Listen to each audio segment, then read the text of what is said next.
Namaste. We welcome you all to the continuing series, Evenings with Sraddhalu.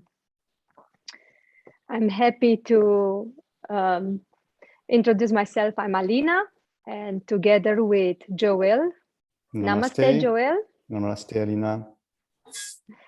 Happy to have another session today on the same topic, education and teenage issues.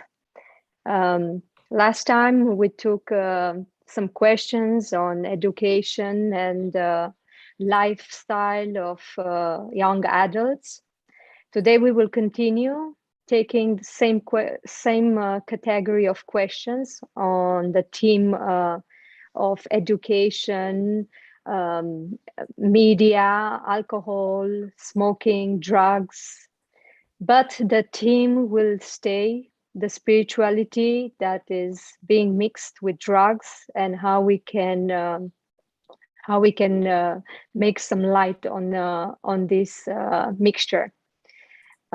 We'd like to invite our teacher Sraddhalu. Namaste. Namaste. Happy to be with all of you. Thank you for accepting our invitation. And there's many questions waiting from our viewers to be answered. And we will have, as a first question, a very controversial subject on cannabis or marijuana. How is it very well known throughout the world?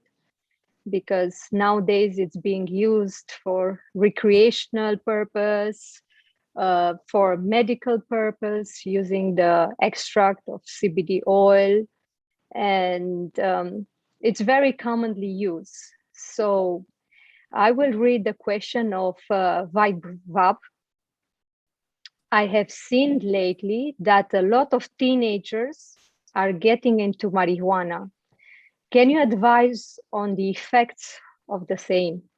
Mm-hmm. Yes, so this is in fact a continuation of something we had partly discussed last time. And in our discussion, we had covered many other things before that, education and technological changes. But we ended with this discussion on drugs. We looked at the effect of drugs from a yogic perspective, what it actually does, that it does not represent a spiritual opening, but a horizontal opening at the level of your current consciousness or the level that the particular drug represents. And generally, these act at a level which is very close to the physical in the ranges that Sri Aurobindo calls the lower vital. And there you have all kinds, some of the most beautiful and some of the most ugly, the most hideous, and everything in between. But they represent, in terms of consciousness, something lower than what we most normally live in as human beings. And this is the reason why the effect of the drugs is an exaggeration of your emotional state. We discussed 4 kinds of harm that the use of drugs can have on us. The first being at the level of the nervous system and the brain itself. The second one, which is because it damages something even permanently, so that it prevents you from being able to access that.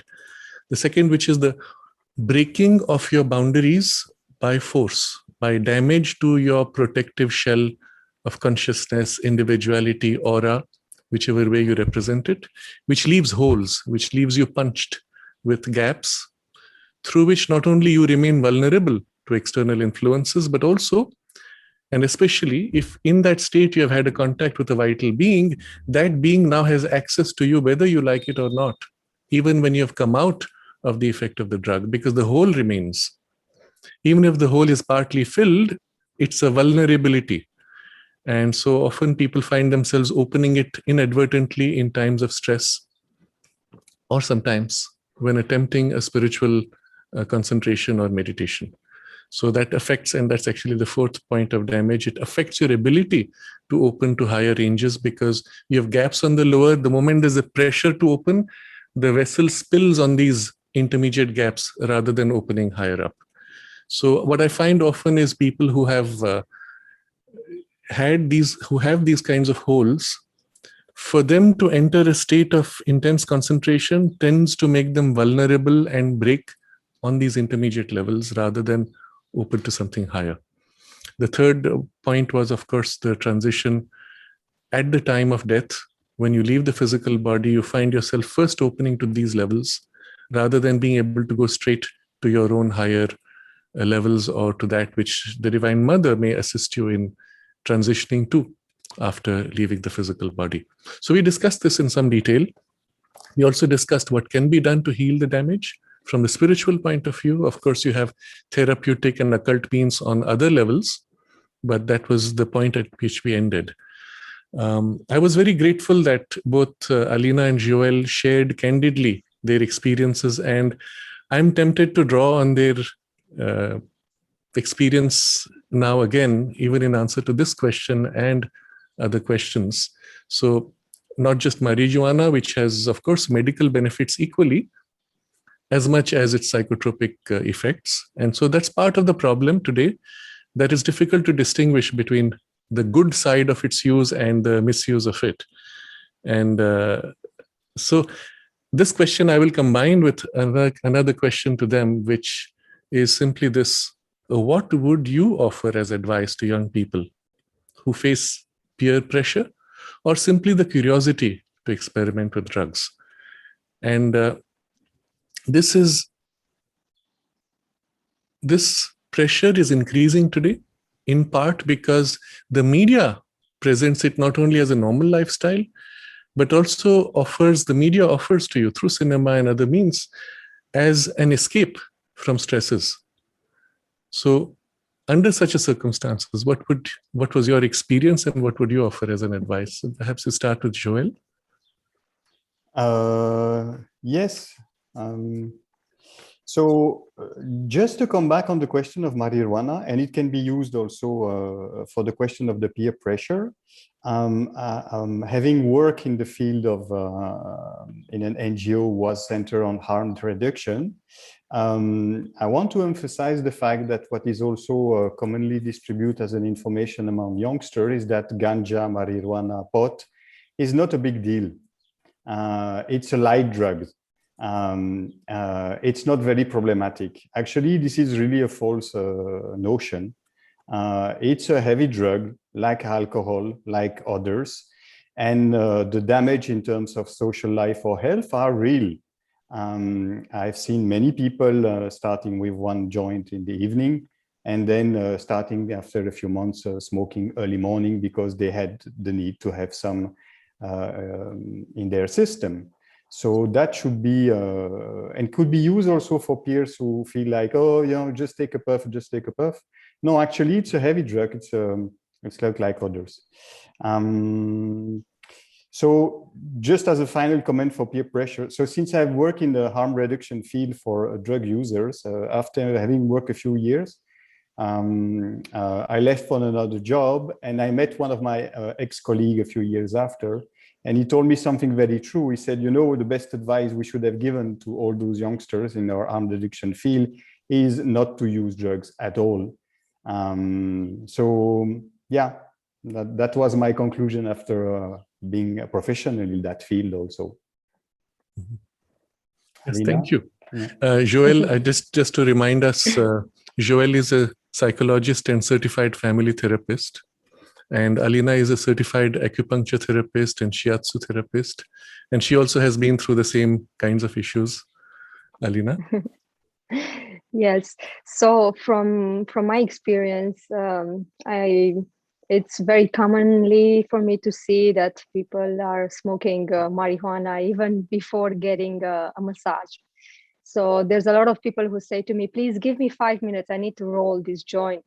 So in order that they get a total release and not having any mental disturbance or for some of them, because I'm curious, sometimes I'm asking and they say, I cannot function, my brain cannot function if I don't smoke. Some of them, maybe they are hyperactive and then marijuana gives them a temporary relief, or some use it because they say they are more creative. And so everyone invents a good reason why they are smoking, and they're giving self-justification for why they are smoking. And it's just incredible how Joel said that it's taken for a very easy drug, and people consider this is not a drug, it's used for health benefit, but most of them are truly having an addiction on these drugs. It's very hard to say nowadays with all this temptation, and because people take these models on TV, or friends who are so-called very cool friends, and they are getting inspired from their behavior. And I think probably we first should become aware of if I truly have a curiosity to experience that drug itself, or because I want to be part of a group and that group is doing drugs, whatever, or maybe they're smoking or whatever they're doing. The fact that I want to become part of that group, and everyone who is cool is in that group, and maybe that's the need actually. So I would say to these young adults who are really interested on drugs, to okay, if you want, try and take it, but don't take it in a social environment, so you can see what the drug gives you itself. Do it alone. You don't have to do it with anyone if you really want to see what the drug itself does to you. And then you will be surprised that it would not give probably the same effect if it would be taken in a group. So I say that the temptation is definitely much higher when you are in a group, and then you should carefully watch the group and the people with whom you are surrounding yourself, and just simply turning your attention towards those people who are true positive influences or examples for your life, and maybe just becoming very aware of that fact could make a difference. Thank you. It's a very interesting point. Yes. I would like Red. to make just one small nuance to what Alina just said. As an ex-harm reduction specialist, so if it's a good idea not to take a drug for the first time with a big group because you want to join them and see the difference, I would not recommend to use a new drug for the first time alone. I would recommend you to it then maybe just with one trusted friend. With a friend, yes. Yeah, with that's one what trusted I wanted to friend, say. somebody with whom you are close already, so there's no gain for the relationship. But at least if you feel bad during that drug use, you will have somebody who could be there for you and accompany you, right? Just a little nuance there. But not taking it in a party. I wanted to say that actually, because if you take it in a party and with a group of people who are having fun, you will definitely associate the experience itself of being part of the group and having fun with the drug itself. And I think you're right, Joel. It should be taken at least with someone close who would take care of you and guide you. This is really the danger involved, that all these drugs, and I will add to it also alcohol and to some extent smoking, all of them involve our loss of capacity to discriminate. And this is very important to understand. So although you may see in cinema or you may be told, oh, it's fun, try for fun, what you're actually being told is lose your ability to judge what is healthy or not healthy, good or bad, right or wrong, safe or unsafe. You're going to lose, deliberately wipe off that ability to realize what is safe for you, for your own survival, and put yourself in danger with actually no real benefit. So this is a very important factor to recognize, and I wanted to connect this for a larger discussion later. When you look at the brain, we have this part of the back of the brain, which we call the reptilian brain, and then the midbrain, which is the mammalian brain, and then the frontal part of the brain, which represents the best of human consciousness. It's here right in front of the forehead that your ability to choose good, bad, right, wrong, moral discrimination, ethical discrimination, or higher aspirations, all of these center themselves here in the brain operation. The first thing alcohol does, it dulls this whole part. And suddenly you feel, there's nothing wrong or right. Wow, I'm free. So the sense of freedom is not really a freedom sense. It's rather loss of higher faculty of discrimination, which makes you feel very similar to what animals feel in the forest. They don't think, is this right or wrong? They just do what the instinct pushes them to. Except their instincts are bound in a narrow groove, which is healthy for them. Our instincts have already got mixed up. And when you remove the discriminating power, you are open to any impulse, not only yours, but also external impulses, which, unlike alcohol, where also you're open to them, drugs open you to those far more, and you're far more vulnerable. So this is an important point to recognize. The second, which came out very strongly. Can I make a comment yes, on that? please. Because Yes. I just realized now that what you said before.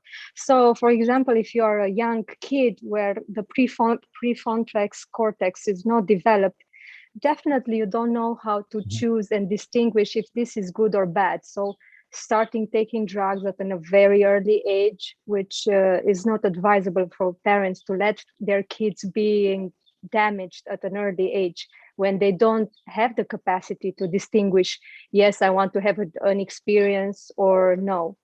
So, and the second comment would say, as you said, if you're taking a glass of alcohol, if you're taking just a glass of wine, then if someone would come with an offer, although you say, I'm not going to take drugs for sure, if someone will come and give you some drugs, you might say yes under the altered influence that you're being in already by the effect of the alcohol. So it's more delicate, especially for kids. Yes, please go with the second. No, just question. to highlight what you said, a single glass of alcohol is enough to make you say yes to something you would have said no before when you are sober. Yes, when you're sober. Now, this is something very important to understand for those who have not had that alcohol glass, that it's as easy as a single glass. To lose your ability to discriminate or lose your ability to exercise your free choice. Because when you're saying yes, your free choice. You're not saying yes because you want to say yes. You're saying yes because you can't say no under the influence of the alcohol. And you are already very excited with that first glass. And that's why people say, okay, first glass is very difficult, but everything what comes after is very easy. So, or you just take a shot of strong alcohol, you burn the nose, the throat and everything, and you cannot distinguish anymore. You can just drink a whole bottle, and you're just losing the senses of your affinity. Yes. So this is something very important to recognize. I have seen people. So the reason why I found it extremely important for us to hear directly from both Joel and Alina is because if I were to say, this is not good for you, the simple response from a young person would be, well, you've not tried. What right do you have to say? So what I'm offering is an outsider's perspective. What they're offering is an insider's perspective. And of course, the two are complementary. So I will continue with a few outsider perspectives. I've had people near me drinking alcohol, sometimes right in front of me, sometimes at a distance, and also do drugs. And I've seen what's happening inside them. And from a deeper perception, what's very clear is the person who is having his alcohol, and it may be even a light beer, there's a point where they slide into a certain state where the consciousness becomes blurred. So it starts with the higher faculties, which get blurred. Suddenly, those things don't matter. Or the thing which was nagging you as a guilt because you had done something which you felt guilty about, that's gone. The sense of guilt has vanished because the sense of right and wrong is blurred out. And then it keeps going down, blurring layer by layer. So it's as if your brain just to map it, because we like to think in terms of biological things, but actually it's states of consciousness. From the top down, you're getting blurred. So in the brain, let's say it's starting with the prefrontal cortex, and bit by bit, it goes all the way back to the reptilian brain, where you are now living like a reptile at the most basic drives and instincts. And you're, of course, very easy to manipulate and control. So I've watched people in a business meeting where they are plying each other with alcohol with the intention of knocking out the other person's ability to say no or to restrain himself, and get him to either reveal a secret or to accept to certain things. And each one is proud of his capacity to hold alcohol and not lose their discrimination until the point where they knock out the other first. It's silly. It's even foolish and dangerous. From a spiritual point of view, of course, for those who do not have a higher aspiration, who do not want to develop their own higher faculties, I suppose it doesn't matter. It's for them to choose. The other point I wanted to highlight in what Joel and Alina shared is this aspect of being with a group, or as being in a party where you take a recreational drug or alcohol, where you associate that with the party itself and the fun of being with a group of friends or just being happy together. And somehow that is associated with the drug. Those who start like that will not find it as interesting to take the drug independently, or to even to drink alcohol alone, unless they're going through some severe problem of guilt. It serves no purpose. But there's another factor which is involved here, and this we see from the deeper yogic perspective. In a group sharing or in a group setting, especially when you're with very close friends, you tend to open out energetically. If you sit together long enough, and let's take a very simple space where a family is gathered interacting, very quickly the aura joins at the level first of the vital energies, and then subsequently other layers. If you're with friends, just having fun in a party, again, there's the blurring of boundaries as the aura melds and the energies exchange. And this can happen even in a formal setting.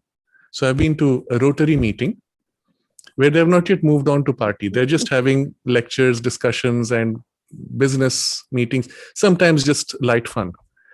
I come away from there and I can feel in my entire aura something like 80% is the stuff from that group where I was with. I look at myself, that's not me. Where did this come from? But while I'm with them, I cannot distinguish, because what's happening in them as a group and what's happening in me is a continuum. In that state, when the group gets excited about something, you'll find yourself pulled, like in the wake of a stream. So you're standing, let's say, in a river, the water starts moving, and it moves rapidly. You can't stay on the same spot because it's pushing you. So after a point, you let yourself float. You think you're static because relative to the water, you're not moving, but actually the water is leading you where it wants. Something like that happens in the collective energy. The energy flow and the mood and the states and the thoughts and emotions associated, the values that that group has are now pulling you. At the same time, they're also soaking into you, shaping you, imprinting that pattern as a habit, or rooting themselves. You see, it's like if you put dirty water in soil, it'll sink in. After that, you won't see the water, but it's gone in and it's there. So it gets into you and something of it stays there. And then after a while, it comes up as your own impulse. Now, if you did this the first time, you would notice the difference. Let's say you went with a group, came back with a pretty strong influx of energies. Maybe you take time to wash it off. After a day or two, suddenly that thing pops up. And if you're conscious, you'll notice, it's that, the effect of that.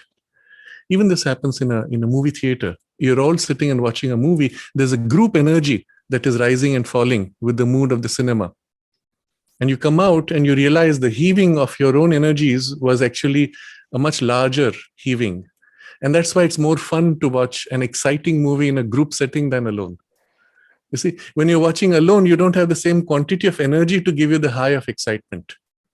So as you watch this, whatever the the thriller movie is about, the only energy jumping is yours inside you, and it's not much relatively.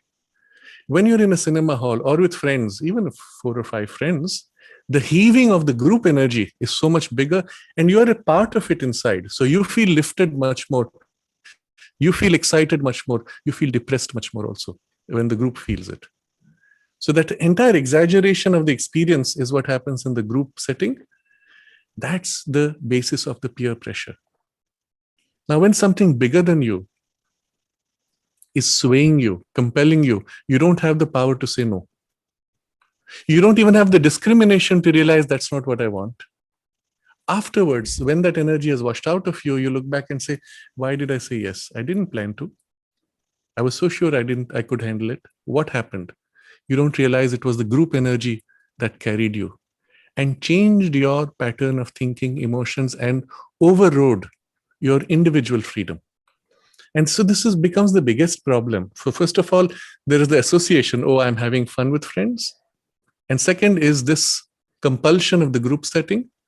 And if you're in a large space with more people, then of course, your basic discrimination is completely washed out unless you consciously hold it. And if you do, something very interesting happens. The group will eject you or you will leave the group very quickly. If you maintain your separation, after a while, you'll feel so out of sorts and out of place, you'll want to go away just from suffocation, or the group will start sidelining you and they'll sense you're not part of their group energy and just ignore you or move away. You want to comment on that, Alina? Yes, I felt many times exactly like that. And it makes me more clear why at a point you want to step out from this circle or this environment, be with yourself for some time, or maybe you're just with a friend, just stepping out, staying in a corner, absorbing what other people are doing.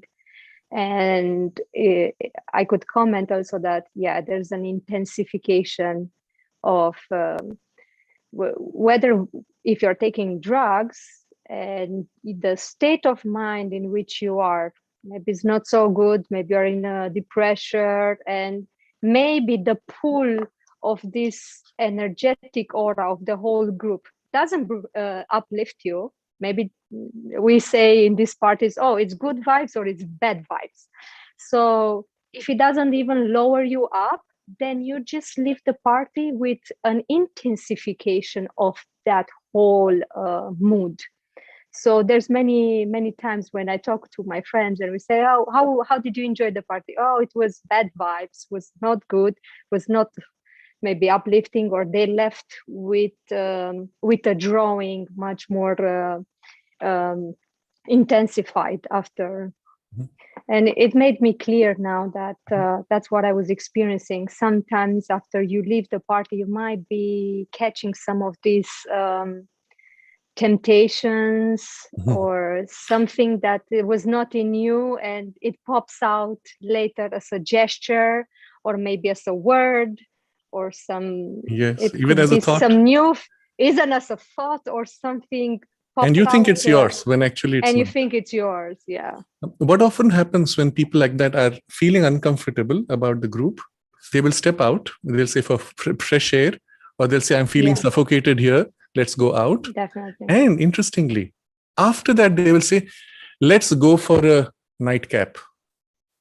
Yeah. Meaning you've just had lots of alcohol or drugs with friends. Now you want to go alone or with one very close friend to another place just to wash out all that effect by taking some more alcohol.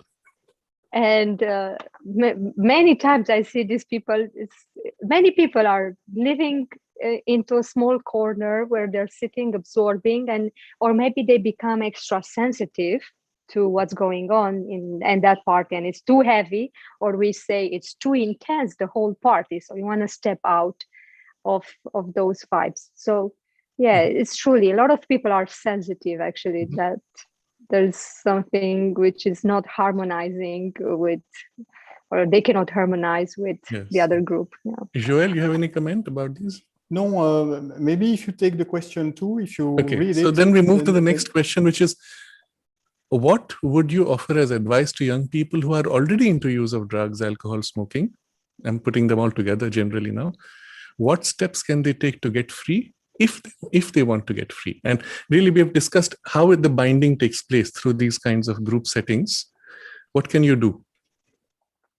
So to continue about what you were saying, you and Alina, it's pretty obvious is that your drug addiction or drug use is connected to a specific group. Disconnecting with that group is essential, which means not seeing them, but also erasing from your mobile the phone number of the people who provide the drugs, and trying to find somebody who can help also. I mean, I'm thinking like your family doctor might not be the correct person, but a doctor who knows a little bit how withdrawal symptoms and things like that can be handled could be useful. But based on my own experience, I would like to say also that if people are already a bit advanced in their drug use or alcohol use, it's quite common to have several attempts at quitting and then falling back and then quitting again and then falling back. And people should not get discouraged. It's not abnormal to try several times. The thing can be sticky, but perseverance, and it works. That will be yeah. So important point from a yogic perspective. I'm looking at the whole situation again from outside. Here was a strong pull which bound you into one of these things: drugs, alcohol, smoking. A strong pull of a group energy. Sometimes behind that group energy there are other forces, but something which you associated with fun, happiness, good time, sense of freedom perhaps even, but which then bound you into it. So that when you're alone now, two things happen. Either you feel extremely lonely, so you crave some company, or that pull draws you. You suddenly feel the urge, I need to go to that party. I need to call up that person. I need to connect, plug in, feel one with the group of friends. So there's a group energy which is actively reaching out to pull you. And this is something important to understand. It's not happening just like that. It's not a mere habit of your past association. There's an active energy reaching out to bring you back under its hold. Now, this can get a bit messy depending on the kind of group involved. So just to give you another perspective and widen the scope, notice how most of these spaces where the high drug use party takes place are underground or shaped like a cavern underground or dimly lit, using sometimes infrared light or ultraviolet light or extremes of the red or violet extremes, not white light. Okay, and often they are low in fresh air. There's a lot of smoke or other things, but they're low in fresh air. So even if you take an underground site, the fresh air may be on top, but the stalest air is at the bottom where the people are dancing. So it also puts you in a state of mild hypoxia where the oxygenation of the brain is less. So it allows again the dulling of your discriminative powers. But all of this, you see the image, the mood is all underground, below normal, subconscious, or tending towards the lower vital or subconscious. And it's not by chance, it's by design. Because the nature of the energy of that space is precisely that, and it wants to pull you. When you've been there a few times, you've kind of built up a link, that energy is reaching out to you. Some of these spaces are also, I'm going to use a word wrongly, sanctified, but in a negative way. Just as when you go to a place of prayer or a spiritual space, there was an attempt to invoke a higher presence or consciousness to sanctify the space. So too, in such spaces, very often, there is an attempt to invoke those energies which correspond to the lower vital ranges. Sometimes they will have images which represent those. Sometimes they will have gargoyle type statues or inversions of positive spiritual or religious images, precisely to provoke the negative energy to be invoked there, evoked and invoked. And so there is a invocation of a negative or a lower vital energy, not always obviously negative, in that space, which then rules it. It then feeds on the energies of those who are participating in that party or that state of intoxication. It feeds on them. In return, it gives them its high. So it titillates, provokes, excites some of your senses, and especially of the baser parts of your consciousness, which are its rule, its domain, its kingdom. And in return, it feeds on your energy. So there's a kind of an exchange of energy taking place, which allows it then to increase its influence in you and for you to be bound into its influence again. So there's this rotation that's taking place. It's very important to recognize this. A lot of people who struggle to get free don't realize that it's not their failure. They come out with this very strong, clear will. I want to get free. I've had enough. I'm sick of it. I don't want that life anymore. And they feel free for a while. And then it's as if a hook or visually one would see it as like a tentacles of an octopus. A hook comes, latches onto you and pulls you back. And suddenly the urge is felt. Suddenly the strong craving is felt. Suddenly the loneliness or whatever form it takes. And you feel compelled. Your individual ability to stand separate has been compromised by this overwhelming energy that pulls you. It's important to recognize you did not fail. A lot of people get into guilt trips. I tried, I failed, I tried, I failed. No, there's no point trying anymore. No, you stick to your clarity. Recognize that the failure was not yours. It was a more strong energy that compelled you. And if you really want to get free, then you have to be able to cut off that link. So one of the most obvious forms of it is what Joel described. Remove those names from your phone list, especially the drug dealers. Behind that, there's often, it's like an octopus, tentacled. I don't like to use the word octopus because octopus is often a very sweet creature, but it is octopus-like in its tentacles, and then it bifurcates through individuals. So it hooks into the drug dealer, through whom again the energy goes out, or a space to which it is attached, and you need to cut the link. First, material links, phone numbers, communications, contact with those friends, find new friends. And then second, the psychological links. And that's not always easy. If you're conscious enough, you may feel how the energy comes. You may feel the urge latching into you and pulling you. If you're not conscious enough, you don't realize until it's too late. You find yourself compelled. I'll even describe an experience which some of you may have seen. The person wants to go. Let's say he's in his house. The urge is felt. He's resisting. And then the mind pops up and says, I need to go to the little shop around the corner to buy my groceries. Now, it's as if it sneaks in a form that justifies his intention. He steps out of the house. Till now, there was the barrier of the door closed. He steps out of the house with the money in his pocket and turns towards the grocery store. And then, depending on how strong the pull is, halfway through, he turns around and goes to his party place or the drug dealer. Or he will buy his groceries and then from there go straight to the party place.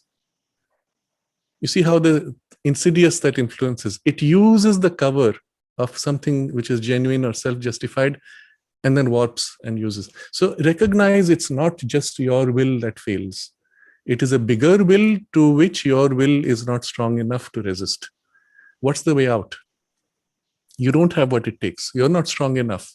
You don't have the strong enough occult protection. Seek something which is stronger than you.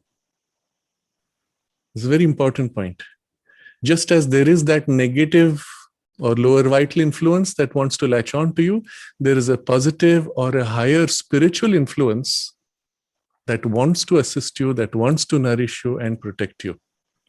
You need to turn to that as your succor, not relying on your personal strength alone. Not relying on your personal will alone, which is not strong enough. Rely on a greater power, a greater will, a greater protection. That being greater than this other, it will always win. Although initially you may waver. You may waver in your ability to open to that. So here comes the difference. in the access to the lower vital energy, it gripped you. And perhaps you also opened yourself to it. See, what often happens during these parties, to enjoy the party, you let yourself go. To what? To the music, to the mood, to the space, to the group energy, right? In order to dance with the music, you allow the music to seize you and drive you. And so you'll see people who are dancing, they go like that. There's no logic, there's no beauty, there's no aesthetics, there's no conscious volition. It is just your body swinging. And generally, you'll find in the body, the lower part swinging, generally in the belly, hips. And it's all very symbolic, because that's the range of consciousness which is being first latched onto. That's where the elastic is pulling, pushing. So the swinging starts there, and then it swings to the higher layers. I've seen people who have been heavily into drug use earlier, and maybe they've got out of it now, in a spiritual space, in a musical concert, classical, elevating, aesthetic, whatever, or in bhajans, kirtans, and they're sitting there on their chair, and as the kirtan moves or rises or builds, and it's a higher vital, but it's not necessarily just spiritual, there's also a higher vital component of some excitation, you find suddenly these people starting to swing. Interestingly, the first point of swing is the hips. And then after that, you can see the shoulders follow the hip swinging.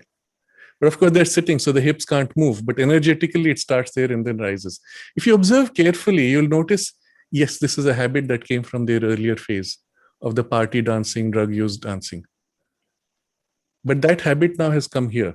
So the moment there is an excitation of some kind, even if it's a higher vital excitation, it's the same pattern that moves first and from there rises. So all of this is to give you the, let's say, the behind the scenes of what really happens in the struggle. So recognizing you are not strong enough, ask a higher help.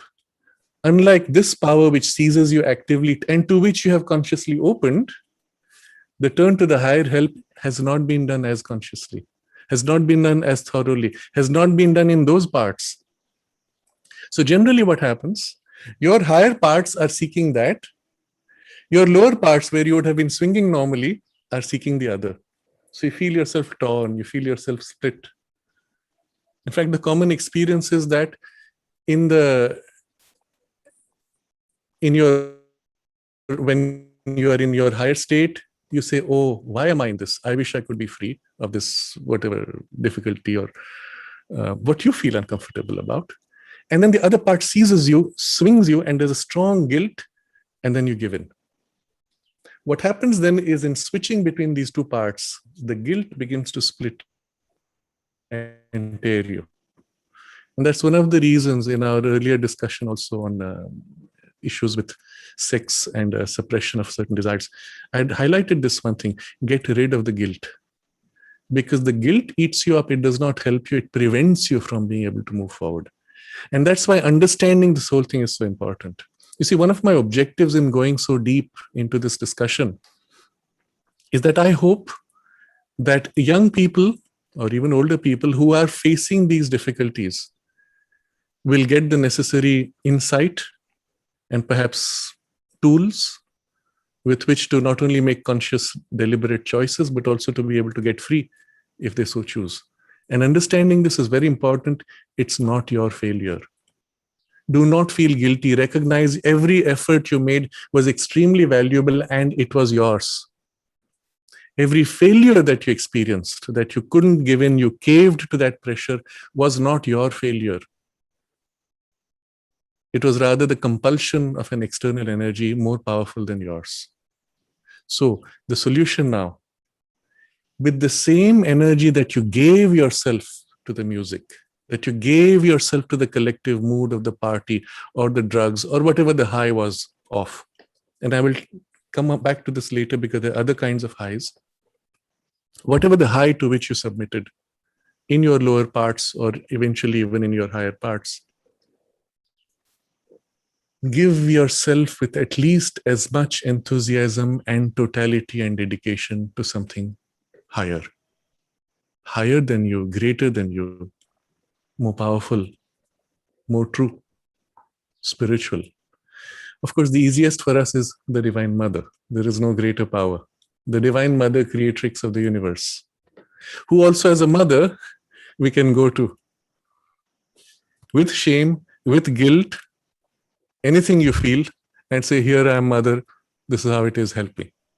And like a baby, bare, naked before her, you say, here, help me, take me. With the same dedication and commitment you give yourself. Unlike that power, she will not compel. But when you give yourself, she will embrace.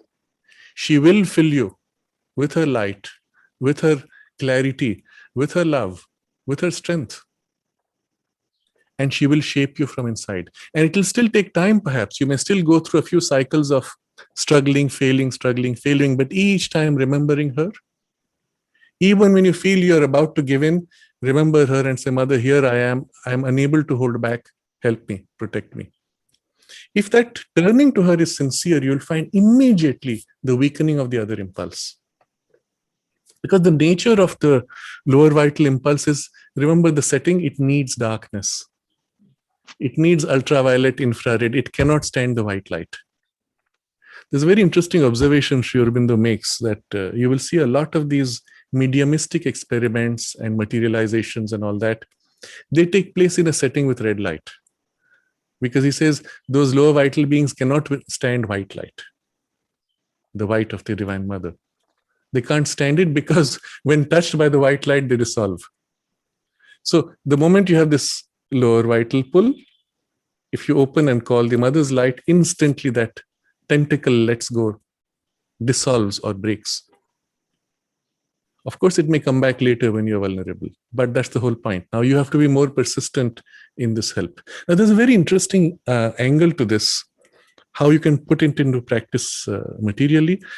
And I believe the person who formulated this particular method was inspired, divinely inspired. And I'm referring here to the Alcoholics Anonymous program for de-addiction of alcoholism. But if you look at it, it's a 12-step program. I find the number also very significant. Its primary basis, first, is stop deceiving yourself, because as long as you hide from yourself, you can't open to the Mother also. So first accept, yes, I'm an alcoholic. And until you're able to do that, you cannot really make a change. So that's like the first step. But what it relies upon, it says, I don't have the strength. And you say it, I don't have the strength. I need help. And you rely on a greater help. Ask for help.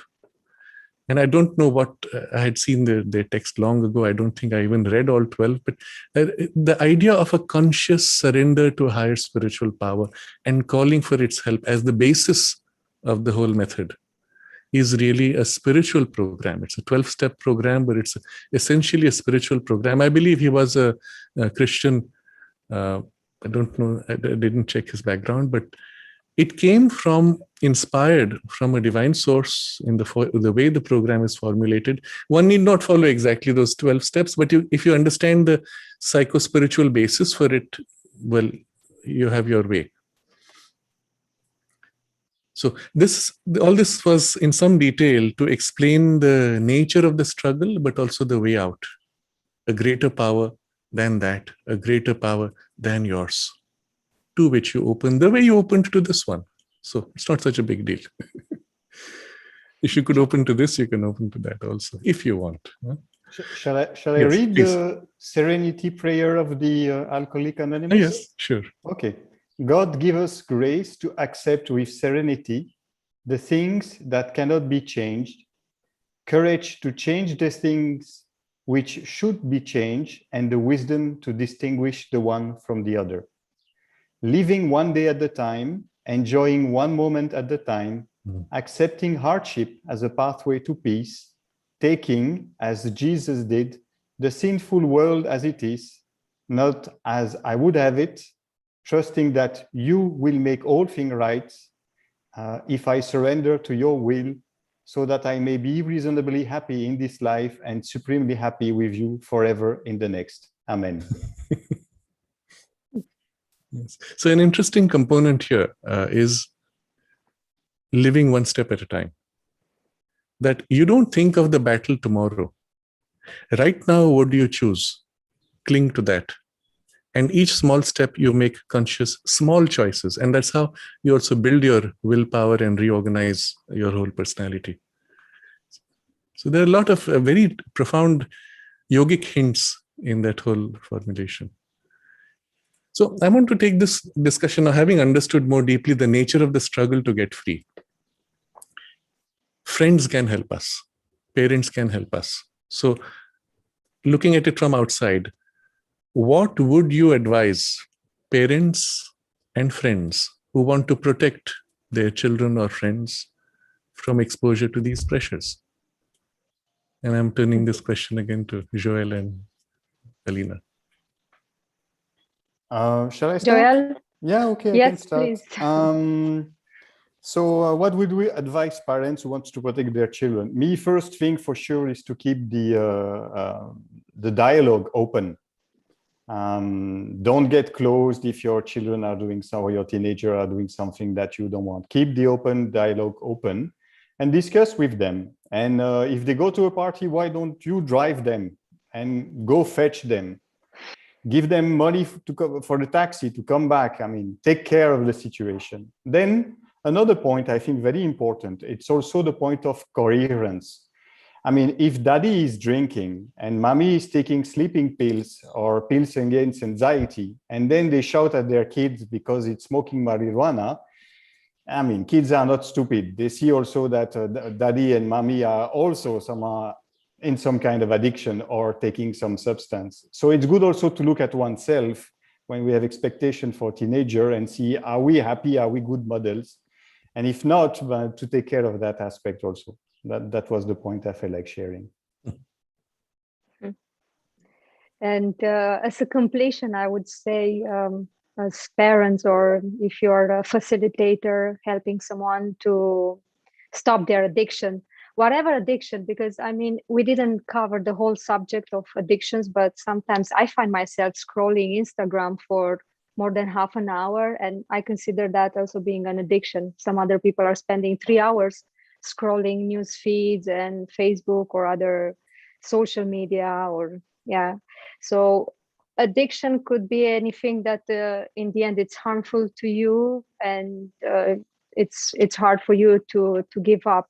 And I don't know if we will maybe discuss in future gambling and games, or any types of addictions. But I think that behind all addictions, we should look at what is our feelings that are being satisfied using that drug, or as I said, it can be anything, or what is the need that is satisfied. So we have to look closer to our feelings and our needs, as we talked before.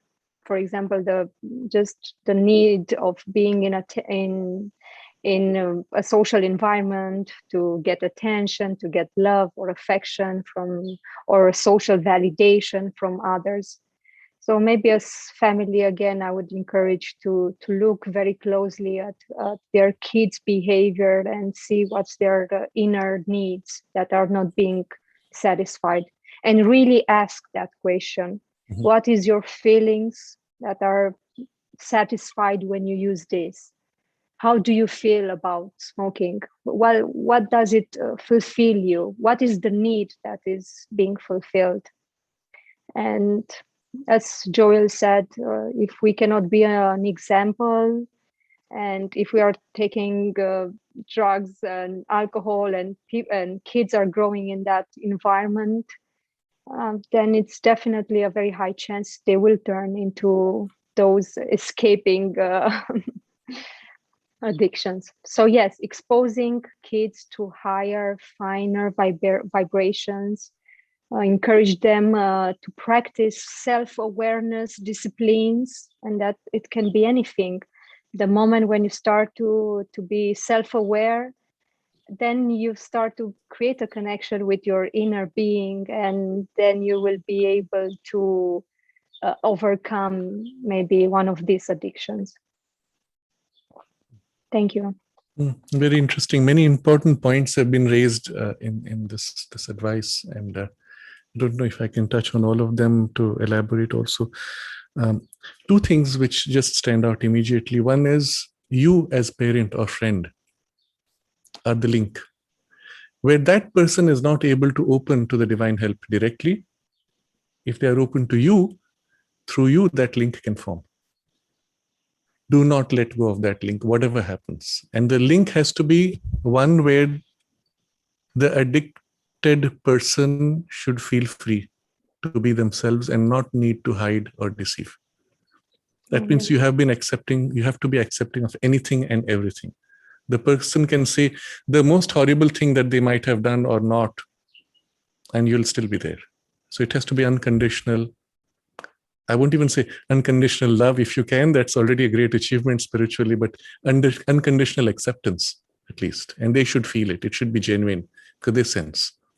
So you have to be the link. You have to be there for them if you want to be able to help, come what may. And it's not something you can start doing now that your child has an addiction issue. It has to be the culture from the beginning. That as you raise your children, they should know that they can speak with you about anything. And even if you don't approve of it, you will still be accepting of them, not of the thing they've done, but of them. And that will never be compromised. That should be the nature of the relationship. Okay, sometimes it's too late. We didn't build it like that. Now what can we do? Well, it takes time, but you have to start. In that case, you're able to engage them in conversation. So I had a few experiences regarding this. I was once visiting some friends. One of their children had got into exposure to alcohol at a very young age. They didn't know. But I was in their house. For some reason, I was just led to go to a particular place, open something, and there was the bottle. And I knew he had hidden it from his parents. There was no way to directly say it because immediately it would just start a cycle of guilt. So instead, I had an occasion to chat with him. I spoke in some detail about the kinds of pressures that he will come under in the circumstances of the school and society today, what to do about it, how to manage it, how to reverse the pressure. And I said, even, you can fall, if they form a group that's giving you peer pressure, you can form a group that gives back a peer pressure saying, we choose not to have alcohol. And you're proud of it, right? Just as they are proud of breaking rules, because they broke a rule, it has no other value. You're proud of living by your values and your standards, and you form your own group. So it's a group setting which supports you. So we had some discussion like that, but the only way to do that was for me to open the subject and start speaking of, but it had to come from an understanding which he did not already have, not from a preaching, not from a moral situation. Oh, you must not give in to pressure. No, that's not going to work. Why? Simple question, why not? So you have to have a broader framework. So we should not forbid and come with this pressure on you have not to touch this or that, or because then kids are always interested in doing the forbidden things, and we have to understand that that aspect. And another side of just mentioning alcohol and smoking. For example, because I was studying in acupuncture, these 5 elements, smoking and both alcohol means fire. So it means the joy, the love that I bring inside me. So through smoking, through alcohol, it has this component of the element fire, which we bring from outside inside, which means a deep lack of inner love and security. So we should work upon these feelings and try to discuss with kids or in our process of facilitating the person who has these problems. Yes.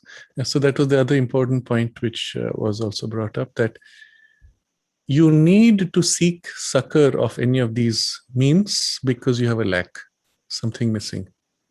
And if that was already provided at home, you would not feel that lack elsewhere. And I've seen children who are healthy enough that you cannot give them anything which they don't already have. But if they're missing it, and unfortunately today it's very easy to feel a lack at home because both parents are working. If there's a grandparent, that already fills in because someone is there you can talk to and feel love from. Otherwise, you come home, either your parents are not there or they come home so tired they don't have time to interact with you. Who do you turn to? Only your friends or television. And neither of these can give you what they could have otherwise given. So it's part of a larger societal problem of decline and not being present. But the idea is, if there was that already at home, you would not feel the need.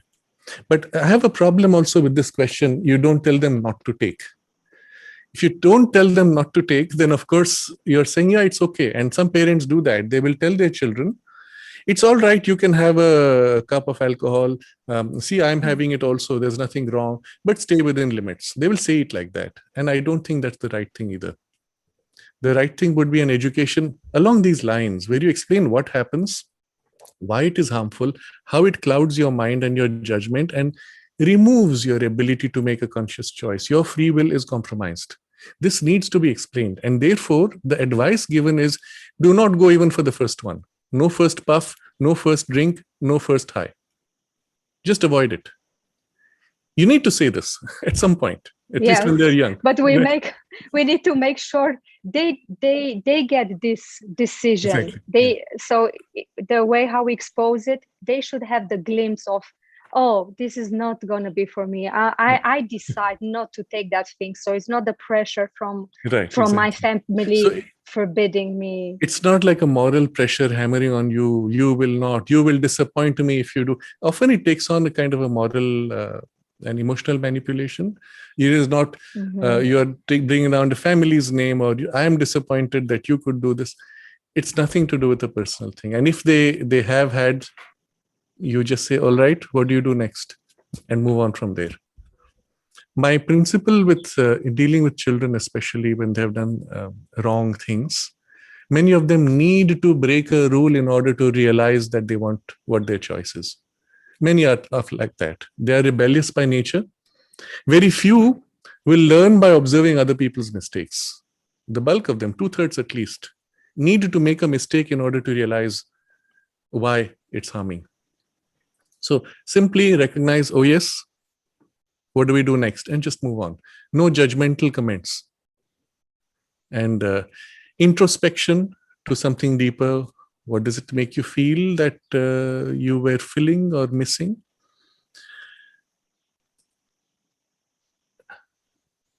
Be there for them as the link for the support. This, I think, is the single most important. Brings us then to what is the support you provide at home that is superior, to which the drug high can never meet? Is there a higher high that you can offer? And so this brings me to the next question. What is the difference between a high that you get from drugs, alcohol, or smoking, or other games, and the lift that you take, that you experience, or the change that you experience through, let's say, a spiritual experience, or a meditation, or a concentration, or prayer, whatever form it may take? Because very often people will say, this is a high, and that is a high, but no, there's a big difference. Can you comment on this? Joel, you want to start? No, you can go.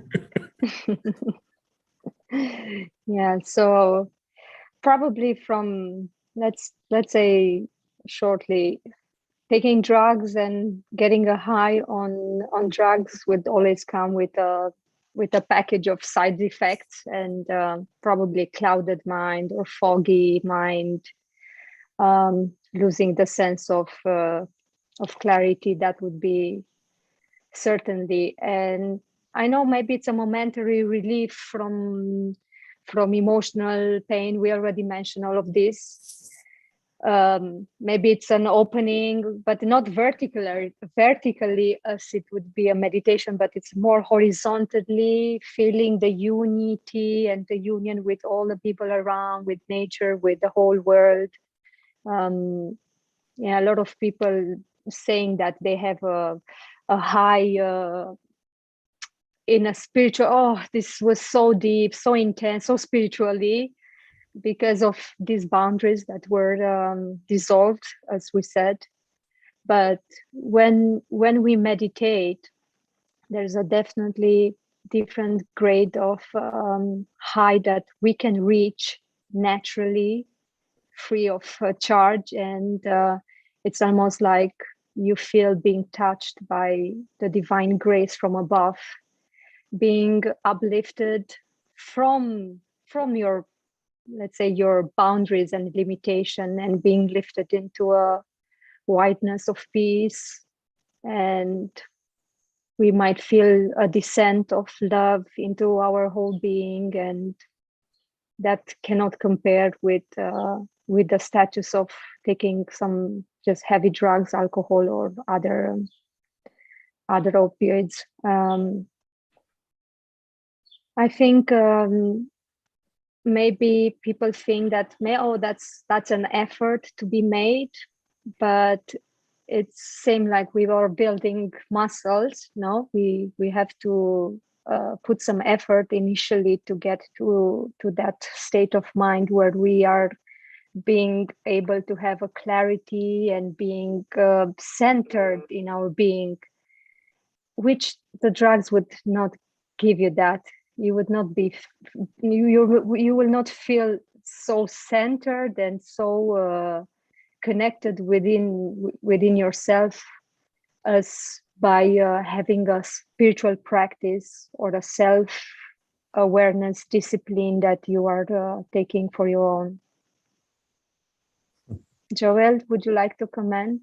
Yeah, I could maybe give my difference between a drug high and something who come from a spiritual practice. I would like to say, I would say that the drug high will just be a satisfaction of the senses, something very superficial, while whether it is a spiritual experience or a daily meditation, because spiritual experience are not always the routine, the meditation is the routine, is a sense of a much deeper satisfaction, an existential satisfaction.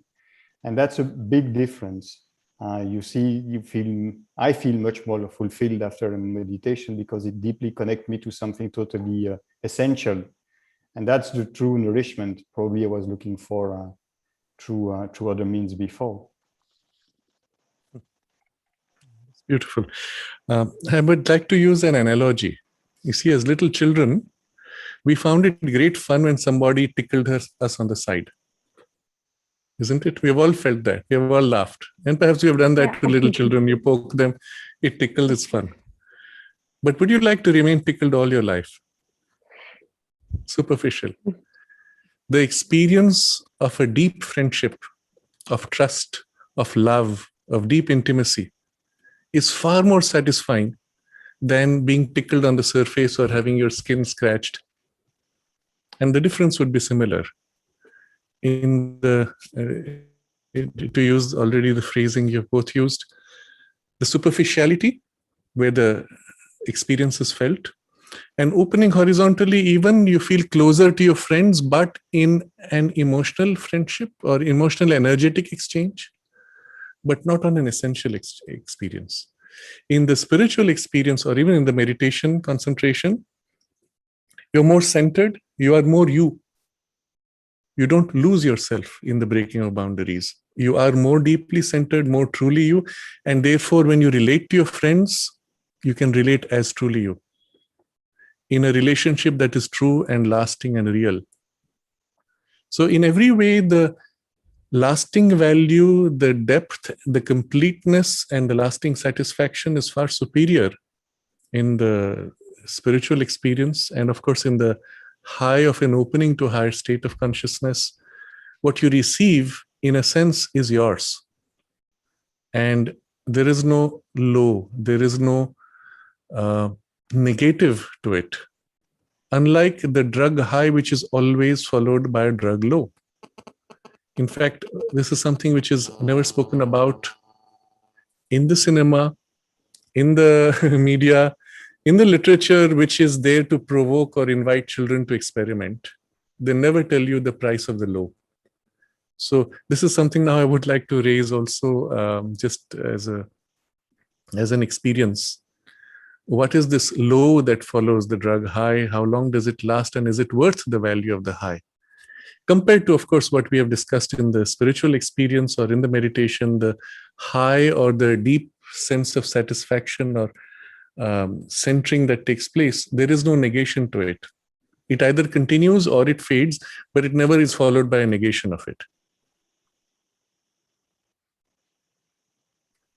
Okay, yes, let's speak about the law.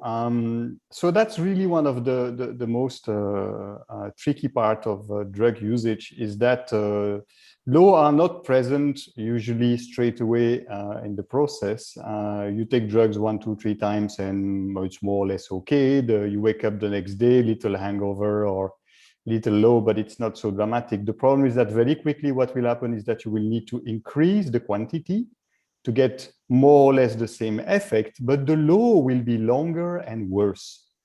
Up to a point where you can take a lot of substance for very little effect and then days of very lows. And those lows are mood swings, depression, anxiety, body pain, and actually probably long-lasting damage to the body and the brain. So it's true, it's not spoken much about it. I would say, for having friends who have been also quite heavy drug users like me at one moment, some are in a very damaged health situation these days. So with body which are not functioning well at all.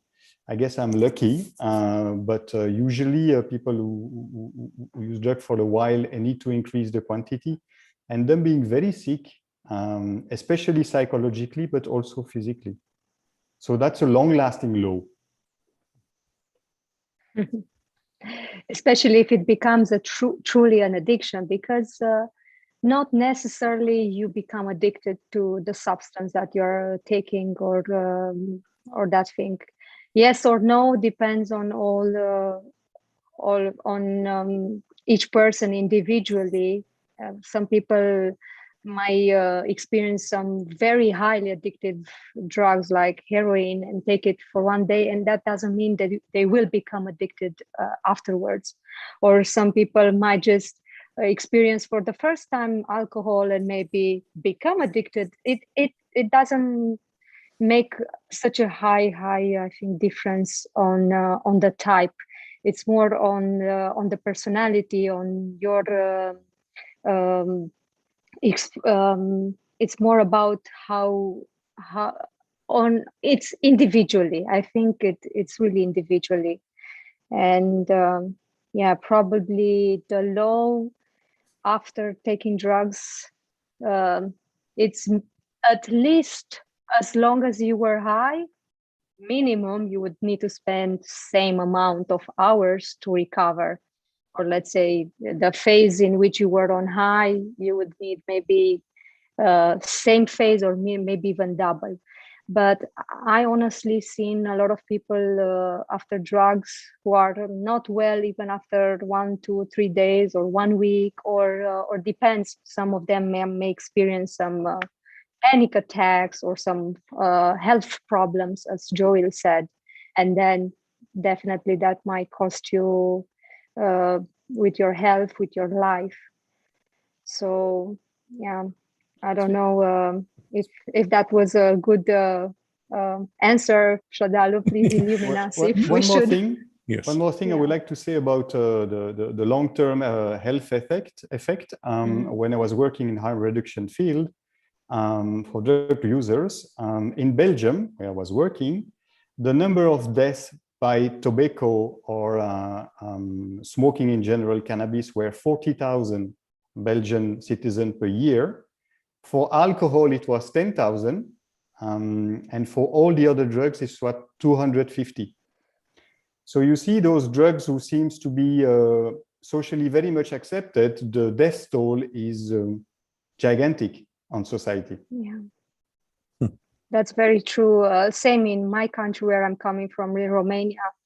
I think there's more half of the population who are smoking and drinking, and that's really harmful. Same like drugs. And it's not forbidden, and we don't understand, okay, what could be more harmful? Maybe in long term, honestly, in long term use, I think personally that alcohol and smoking can have worse health consequences than just taking drugs one time in your life or for for an experience.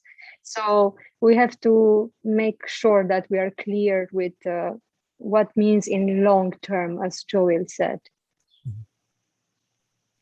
Yes, it's fascinating when you compare it, and again I'll link it to the benefit of meditation, where the lift in shift of consciousness, which actually takes you to a higher state of consciousness, may stay for a while and then sometimes gradually subside, but it is never followed by a low.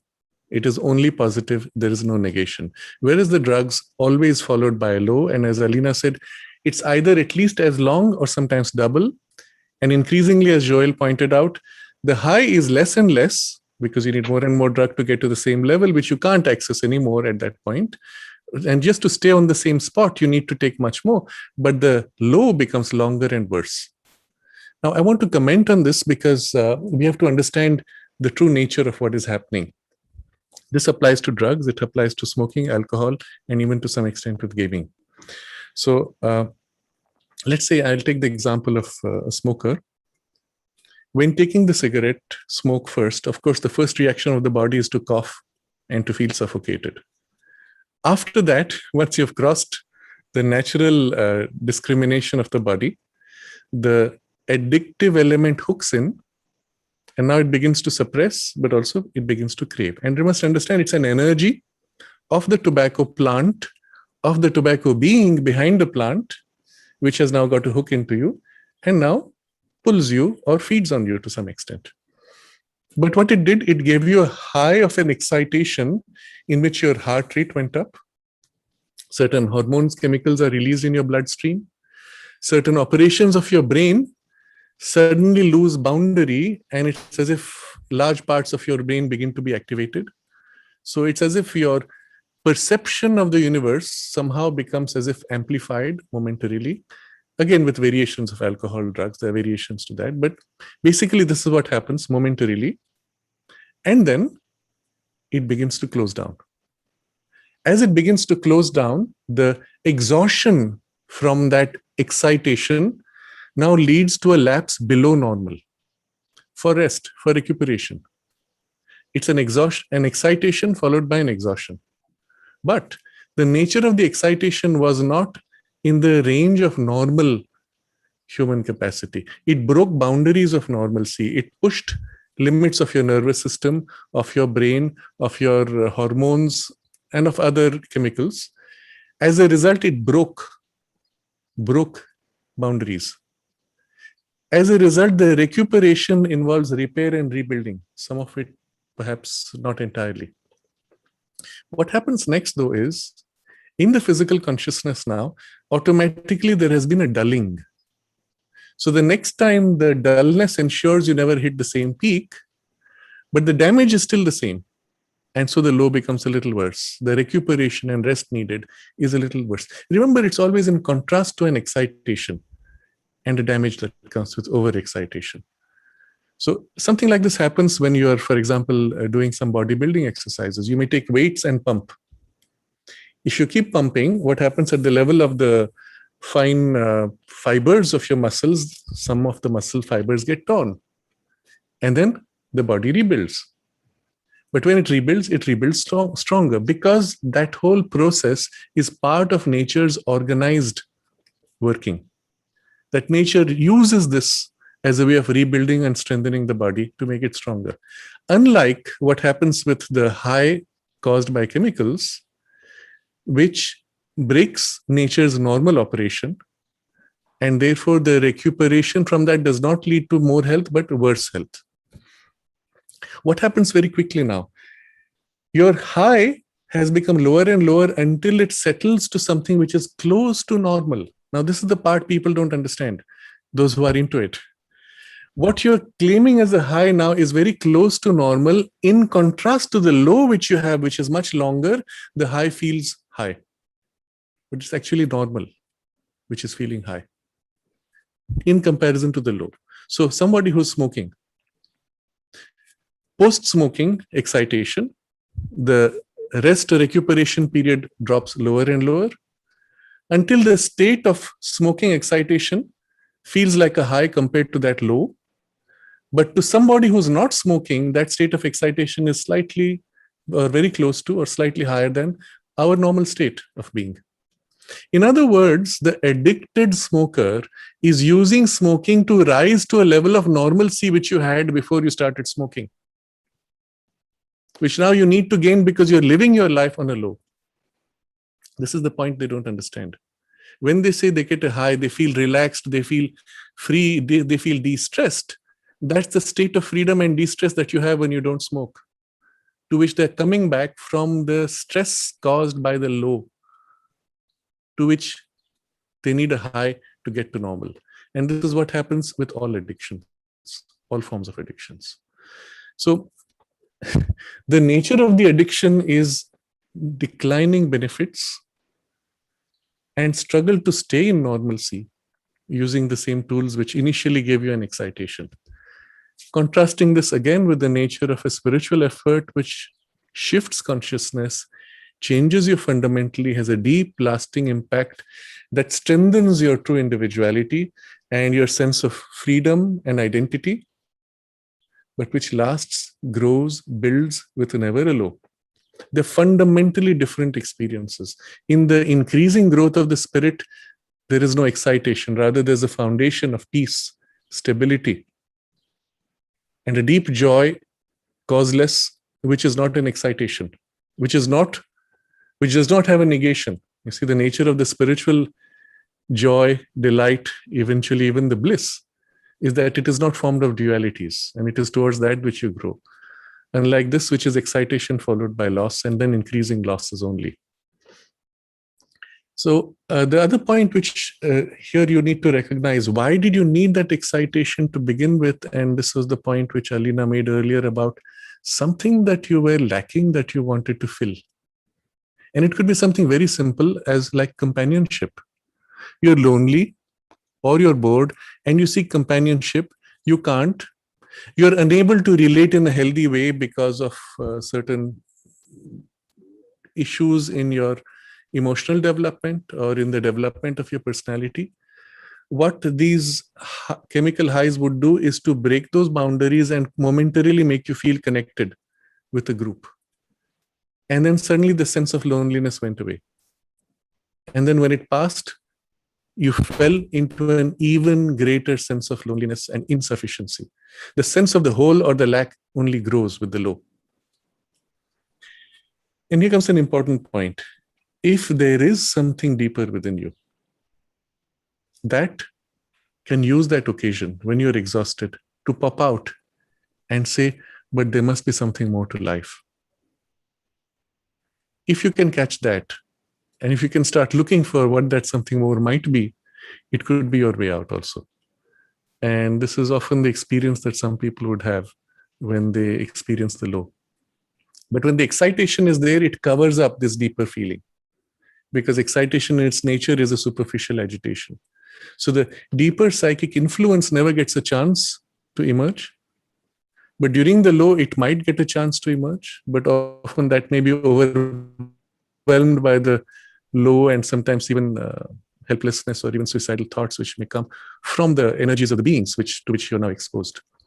So what you're seeing here in this individual is a struggle between forces. The energies that come through the drugs, and I want to briefly touch upon this, the difference between designer drugs and mushrooms or other natural plant-derived psychotropic. Psychedelics. Yeah. Psychedelics, yeah. Designer drugs are manufactured in the laboratory. These are derived from plants. But initially, they were plant molecules that are being modified and made more and more complex or very specific results. But behind it, if you look at the plant-derived mushroom-based, let's say, there's a being which presides over that species of plant. And it can be seen as a being, it can be addressed, you can have a conversation with it, it can even give you information. But what's the level the level of the plant consciousness, which is vital, and typically for the smaller plants, lower vital. But there's a being, and it can even come to you. So the shamanic tradition gives great value to use of such means in order to enter those worlds of the lower vital and interact with these beings. Since the goal of the shamanic interaction is not a spiritual awakening, although they may use the word spirit, they use spirit in the lower sense of spirits as beings of nature or of the forests or of natural processes with which they want to interact in order to gain certain participation or make a pact. So you ask the rain beings, please give us rain when we ask you, or some other beings to do what you want. So for that purpose, those psychotropic substances or plant-based things are very useful, and specific plant-based substances may access specific domains or realms of the lower vital. Whereas the designer drugs are not so clearly formed as individual beings. They often just directly break into the brain processes and simply break open barriers and open you to whatever is available. So the nature of their high is also very different. Plant-based highs are often much milder and more directed, or they can be more easily directed. This is just some general observations I'm making, seeing things from outside. But what you have to recognize is at the end of the day, all of these are influences wanting to own you or manifest through you. Meanwhile, the true you, the psychic being within you, also wants to manifest in this mind-life body. So you have a struggle. If that psychic presence is sufficiently individualized, first if. Second if it is awake enough. Third if it can put forward a sufficiently clear nudge on the surface personality, then it may be able to nudge, push, direct, in spite of these external clouding influences. So we'll come to a very key idea here. Unless you consciously make effort to turn inward and open to that influence, its access to you is much limited. And bulk of our education is forcing us only to turn outward and grab excitation outside. Okay. So I want to close with one last question to both of you. Looking back, are you conscious of how the psychic guidance led you while through that, let's say, confusing phase of growth, or generally how it has guided your life navigating between such conflicting influences which we're trying to seize on you? Anything you would like to share? I think you already mentioned and you articulated, Sraddhalu, so beautifully, saying about this psychic influence that can take place under some suffering moments. For example, even if you are after a down from drugs, or maybe when you're in suffering, in pain, or real health problems, when you get to that point where you become extra sensitive. That's why I said before that it can happen even after the low of drugs. Some people might use it as a turn within, and it happened to me very often, actually, during my life experiences. That when I was very down, or maybe a little bit depressed, or something bad happened, out of which I didn't know how to manage to get out. Actually, that was an opportunity for my psychic to come in front, to manifest, and to guide me and keep me on a good track, and making better choices, trying to become better, becoming aware of certain things which I couldn't, but in those moments, it made a whole difference. And although even nowadays I'm still facing some problems of linking my inner being and my inner world with the outer world, and maybe some people know me for who I am just outwardly, because that's what I maybe expose more. I'm trying, and I know that with the support from above, I can do this link and let let my soul or give free will to my soul to govern my whole life. Thank you. Anything you would like to share, Joel? Yeah, well, me, it's a bit with the opposite somehow. It's like the psychic had very early on put a question in front of me from the age of 15, which is, what is the meaning of my life? And after, 15 years of searching an answer and not finding any in Europe, then I kind of lost a bit of time in drugs and party and stuff. But funnily enough, I remember that at one moment where I was doing quite a few stupid things, some of my friends were a bit worried for me. But then I came out, and I had one friend who had a spiritual opening, and she told me, after I'd done that journey and reconnected, or openly connected to spirituality, she told me, "Oh, I was never worried for you. It was very obvious that what's happening to you was totally under control." And so I smiled, and she smiled, and I found that quite funny that she had spotted that somehow everything was under control. So yes, obviously something has been guiding from behind the scene. That's it. Would you want to share that incident which you mentioned earlier when you heard the voice? Okay, so I had there's two incidents I can share that came from something which was not my surface consciousness, obviously. So what one moment, since my dad had died from cancer very young, and I was very upset about that, and for me there was no meaning of life, and he was going back to the void, and I say, if it's like that, then I'll just party and enjoy and take drugs as much as I want. So after a while, because I had this mindset, taking drugs every day, I had a shock one day, waking up and realizing, oh, but I'm a drug addict. No, I can't live without drugs. And at the moment my mind stipulated, I am a drug addict, I had from within my heart a yes who came, and a smiling yes. And it wasn't me. I mean, I guess now I could say it was a deeper me. And I was very surprised. What's this now? It's supposed to be an horrifying moment of awareness. And at the same time, there's something joyful to come from within. Then a second experience, that was just after I stopped everything, after putting quite some effort, I had an experience. I didn't know what was spiritual experience at that time. I was not open to spirituality yet. But I had the feeling that experience and the destructive aspect of that experience got translated in something was almost a spiritual experience. I had the feeling to be a little ball of light falling into the darkness, like falling into an ocean of darkness, which was without end. And the more I was going down, the more the pressure of the darkness was trying to crush that little ball of light. That was me. And the pressure was increasing. And then I realized that the substance of this ball of light was like a liquid.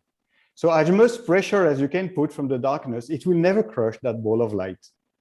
And then somehow I came out of that experience and I said, okay, so there's nothing to be destroyed. I can just go up now. There's no point going further down. It won't get crushed. And I just felt like sharing that. That's a beautiful experience you had, Joel. Nice to share with us. And today we reversed a bit the process. So instead of us asking questions to Sraddhalu, he asked us a few questions, and I hope it could give a support for family and or young adults if they were interested in this subject. And I'm not sure we covered the whole plane of addictions, but if there's other questions from our viewers, we welcome them to send us on our email, integralstudies.in@gmail.com. And we really thank you, Sraddhalu, for creating such a spiritual background in supporting people who want to give up on drugs or want to turn their outward mundane mundane life into a spiritual way. And yes, I hope it was of good help. I would like to make some closing observations then to close the topic itself, because we have overshot our time. But it was important to complete this phase of the discussion. There are still many more questions which are all important. We will take them up next time also in continuation of this, and associated with this other topics also, which are part of this general sequence of the subject. First of all, I want to thank both of you, both Joel and Alina. You have really shared your experience in a very candid and free way, and I'm really grateful for that, because it's not easy to find people who have been through all those experiences and who can articulate with clarity the struggles as well as the relationship with their spiritual life. And that you chose to be so candid, I think will be of great help to all those who will be watching this now and of course in future. And I hope this will be of help for people to become conscious of what's happening actually, and to be able to make deliberate choices, both of what they want to do with their life and also how they want, if they want to come out of an addiction which they might have come into.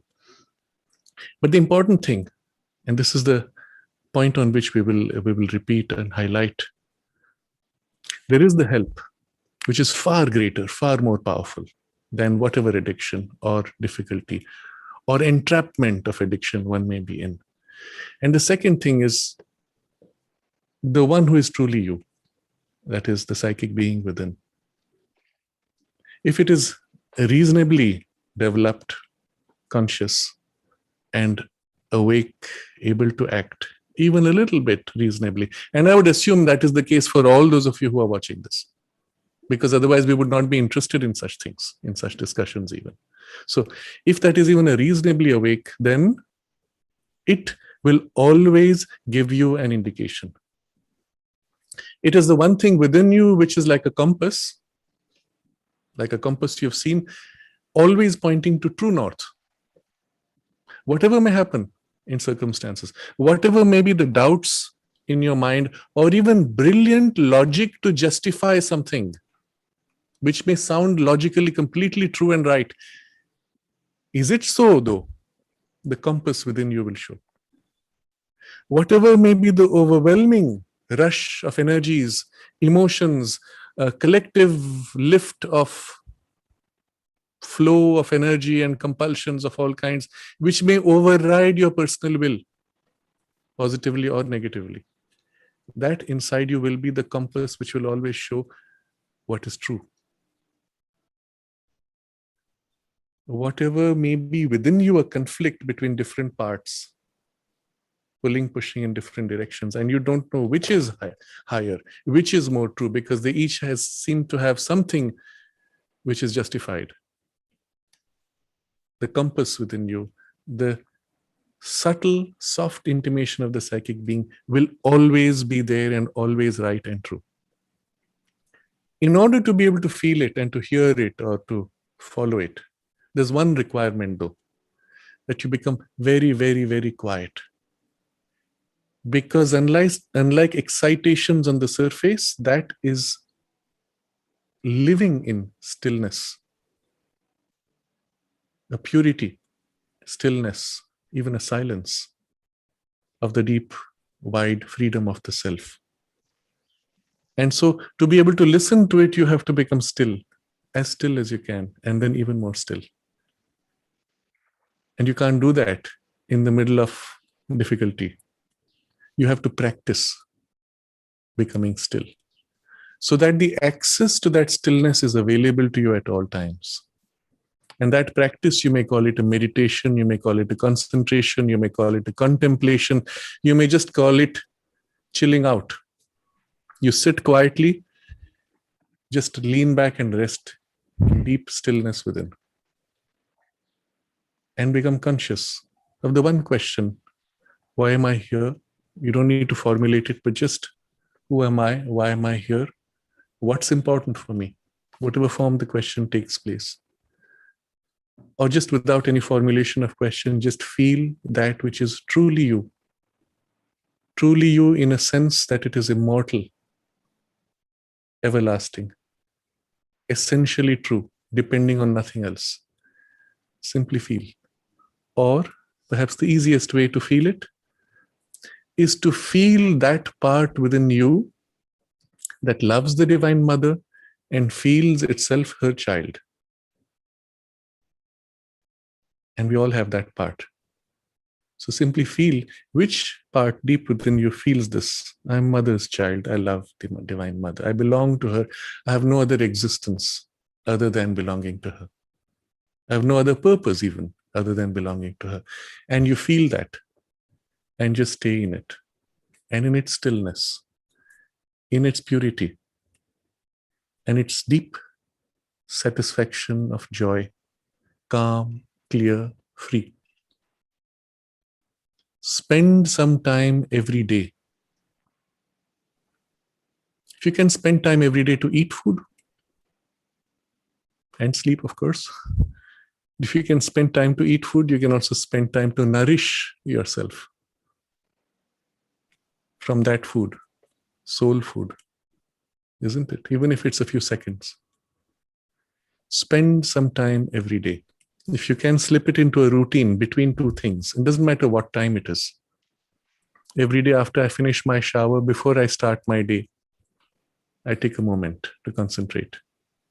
Maybe if that's the time when you're always late and you're always rushed, fine. When I come home from work, I take a shower to wash off the day, and then I sit quietly. 30 seconds. If you're extremely tired, 10 seconds. And if you're more fresh, you can go for a few minutes and enjoy that communion, feeling yourself a child of the Divine Mother.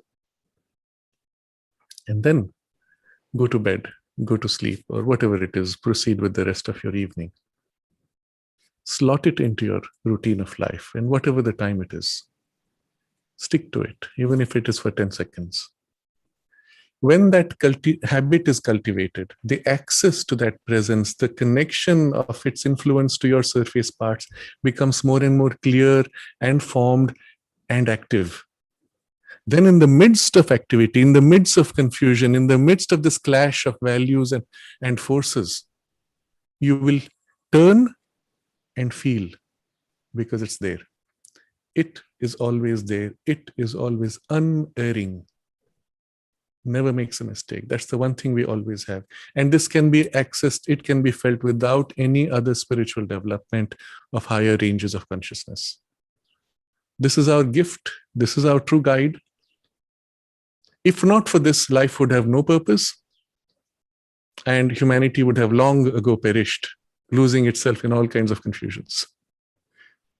Because it is there, life is not only meaningful and fulfilling, but life has a purpose so wonderful that whatever difficulties come before us are worth it in order to be able to do that which we have come to do, to realize.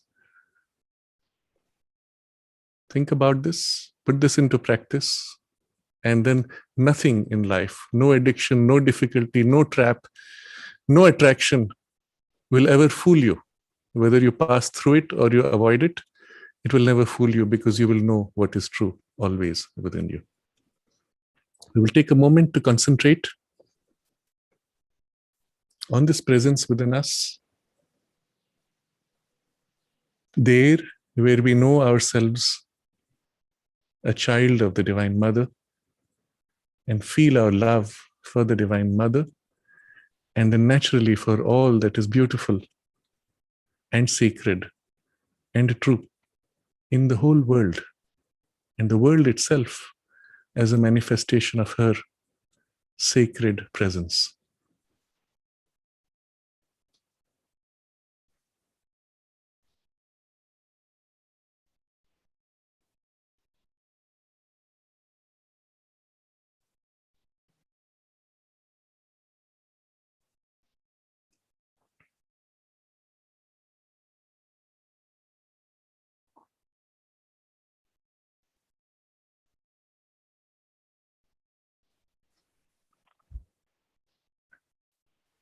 Namaste. Namaste. Namaste.